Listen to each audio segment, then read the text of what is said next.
अस्सलाम वालेकुम। मैं हूँ कंवल और जो मेरे चैनल का नाम है कोयल एजुकेशन एकेडमी।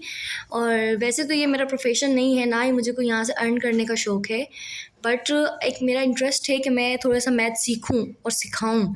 तो मैं हूँ बेसिकली टीचर ही, मैथ्स टीचर, लेकिन बस मैं कह रही थी कि ये मुझसे भूल ही ना जाए बिल्कुल भी।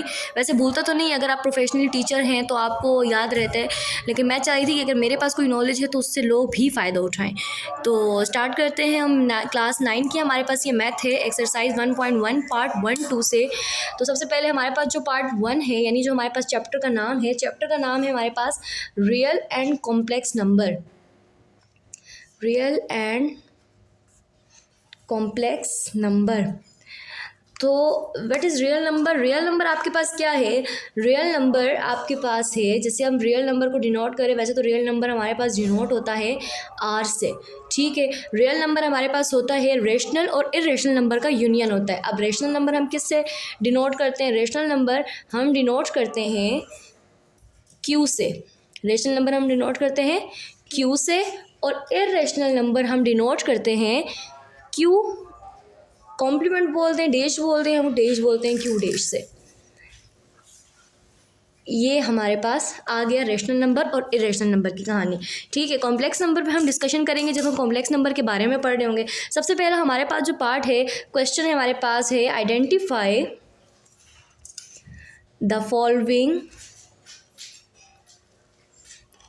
Numbers as rational and irrational. Rational हम डिनोट कर रहे हैं क्यू से और इरेशनल हम डिनोट कर रहे हैं क्यू डैश से। तो रेशनल और इरेशनल नंबर हमने डिवाइन करना है और उसको एक सेपरेट कॉलम में लिखना है। पूरा क्वेश्चन लिखने की नीड नहीं है, मैं आपके पास सिर्फ क्वेश्चन सॉल्व कर रही हूँ। मैं डिफरेंट क्वेश्चन लिखूंगी और आपको समझाऊंगी कि ये रेशनल क्यों है और ये इरेशनल क्यों है। सबसे पहला हमारे पास जो सवाल है 1/5, आपने पहचानना कैसे कि रेशनल नंबर क्या होता है, इरेशनल नंबर क्या होता है। रेशनल नंबर आपके पास वो होता है जो कि आपके पास फ्रैक्शन में हो, ठीक है। एक तो फ्रैक्शन में होना चाहिए, हम इसको कर लेते हैं ए बी, या आप कर सकते हैं P/Q। एक तो आपके पास फ्रैक्शन में होना चाहिए, और दूसरी बात, ये दूसरी शर्त इसकी ये होती है कि Q जो है आपके पास ज़ीरो नहीं होना चाहिए।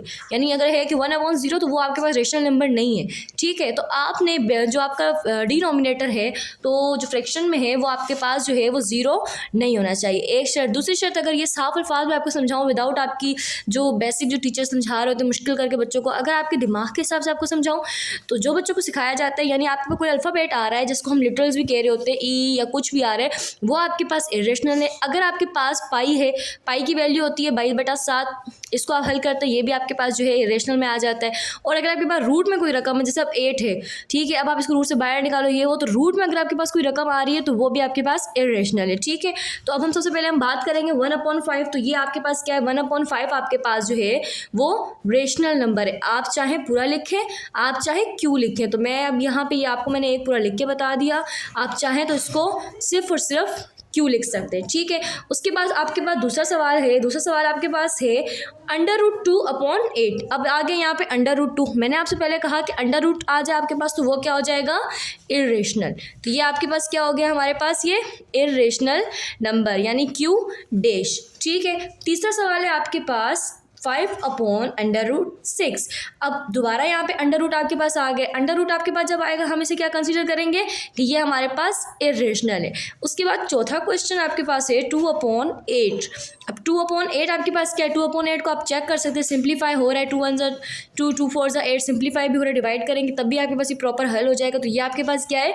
Rational number, rational number. पांचवा सवाल है आपके पास 1/√3। अब दोबारा आपके पास √3 आ गया, यानी √, आ गया। √, पे मैंने आपको यही समझाया है कि √, आपके पास जब आ जाएगा तो ये आपके पास क्या है?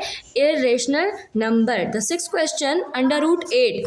अब √8 आ गया, रूट में 8 है, तो आपने खुद पहचान लिया कि ये क्या है आपके पास? इरेशनल। देन सेवेंथ क्वेश्चन ई, ठीक है। अब ई आपके पास आ गया, तो ई आपके पास क्या है? यानी आपके पास कोई लेटर अल्फ़ाबेट आ गया, तो ये आपके पास आ गया इरेशनल, सॉरी, ये आपके पास क्या है? इरेशनल। आठवां सवाल है आपके पास पाई। अब मैंने आपको पहले बताया था कि पाई की वैल्यू आपको 22/7 है, तो आप इसको क्या कंसीडर करेंगे कि ये आपके पास क्या है? इरेशनल नंबर है। The ninth question is 9 question normal सवाल आपके पास √5, अब फिर दोबारा अंडर रूट आ गया तो ये आपके पास क्या है, इरेशनल। 10 क्वेश्चन 22/3, इसको भी आप डिवाइड करके चेक करें, वैसे तो ये सिंपली कटेगा नहीं, डिवाइड करके चेक करें तो भी आपके पास कंप्लीट डिवाइड नहीं हो रहा, तो ये आपके पास क्या है, इरेशनल। उसके बाद है 1/पाई है, पाई दोबारा से आ गया, बटे में है, रूट में, जिसमें भी है, तो आपने क्या करना है कि ये आपके पास है इरेशनल। और आखिरी सवाल 11/12, ना सिंपली कट रहा है और ना आप इसको डिवाइड भी करेंगे तो ये कंप्लीट आपके पास हल नहीं हो रहा, तो ये भी आपके पास क्या है, इरेशनल। तो पार्ट 1 यहाँ पे आपके पास कंप्लीट हुआ। अब हम बात करेंगे पार्ट 2 की। जी, अब आपके पास आ रहा है पार्ट 2। इसका क्वेश्चन मैंने खुद ही वीडियो रोक के आपके लिए लिख दिया। अब जो है राइटिंग को थोड़ा सा इग्नोर कीजिएगा, जो मैंने आपको ये समझाया है, मेरा मकसद है कि आपको कॉन्सेप्ट क्लियर हो। अगर आपको कॉन्सेप्ट क्लियर है तो ये मैटर नहीं करता कि राइटिंग कैसी आ रही है, आपका कॉन्सेप्ट इसमें क्लियर होना चाहिए। तो सेकंड पार्ट में हमने करना है convert the following into decimal fraction.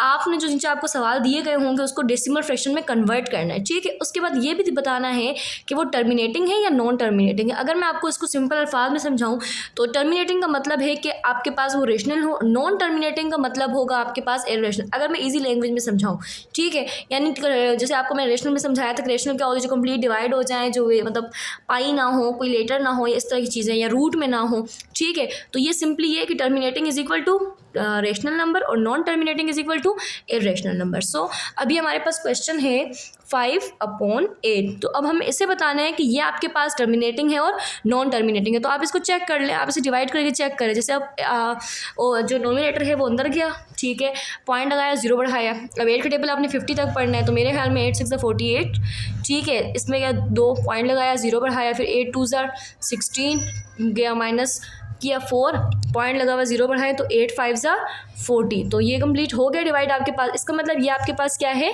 Terminating fraction, यानी ये कंप्लीट डिवाइड आपके पास हो गया। देन आपके पास है 4/18। अब आपने इसको चेक करना है कि 4/18 आपके पास टर्मिनेटिंग है या नॉन टर्मिनेटिंग है। तो आप इसे क्या करेंगे, नोमिनेटर आपका अंदर गया, फ्रैक्शन डिवीजन में 18 आपका बाहर आ गया। 18 के टेबल अब हम पढ़ना स्टार्ट करेंगे। अब 18 के टेबल में 4 तो नहीं आता, पॉइंट लगाएंगे, 0 बढ़ाएंगे, यानी अब ये 9 के हिसाब से तो बहुत बेसिक है, तो मैं आपको इतना बेसिक नहीं बता रही, जल्दी जल्दी सोल्व करूँगी, क्योंकि आपका जो बेसिक जो टॉपिक है वो टर्मिनेटिंग नॉन टर्मिनेटिंग है, ठीक है। 18 का टेबल आपने इतना पढ़ना है कि 40 आ जाए, 18 का 18 18 36, 3 तो बड़ा हो जाएगा, तो आपने 36 किया। अब रिमेनिंग किया तो 4 बचा, पॉइंट लगाया, 0 बढ़ाया, फिर 18 दूनी 36, देन रिमेनिंग क्या 4 बजे। तो कहानी इस तरह चलती ही जाएगी। तो ये आपके पास क्या, ये चल कंटिन्यू रहेगा। तो ये आपके पास क्या हो जाएगा, नॉन टर्मिनेटिंग फ्रैक्शन, पूरा आप लिख सकते हैं, ठीक है। ये आपके पास जो है ये आपका पूरा हो गया। अब आपके पास 1/15, अब 1/15 है आपके पास। अब आपने ये बताना है कि ये आपके पास टर्मिनेटिंग है और नॉन टर्मिनेटिंग है, सेम प्रोसेस है।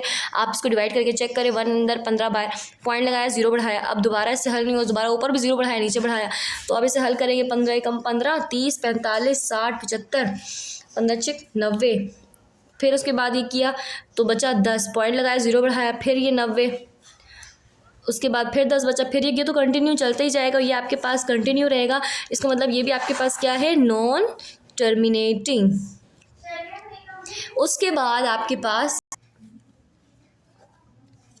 इसको भी अब आपने डिवाइड करके चेक करना है, 49 8, ठीक है। अब 8 का टेबल आपने तब पढ़ना है, 49 आ जाए, 8 6 48, ये गया, पॉइंट लगाया, 0 बढ़ाया, ठीक है। अब 8 1 8, पॉइंट लगाया, 0 बढ़ाया, फिर दोबारा करेंगे तो पॉइंट लगाया, 0 बढ़ाया, दोबारा करेंगे तो 8 2 16, 4 पॉइंट लगाया, 0 बढ़ाया, 4 बचा, 8 5 40। ये कंटिन्यू, ये आपका कंप्लीट हल हो गया। इसका मतलब ये आपके पास क्या है, टर्मिनेटिंग फ्रैक्शन।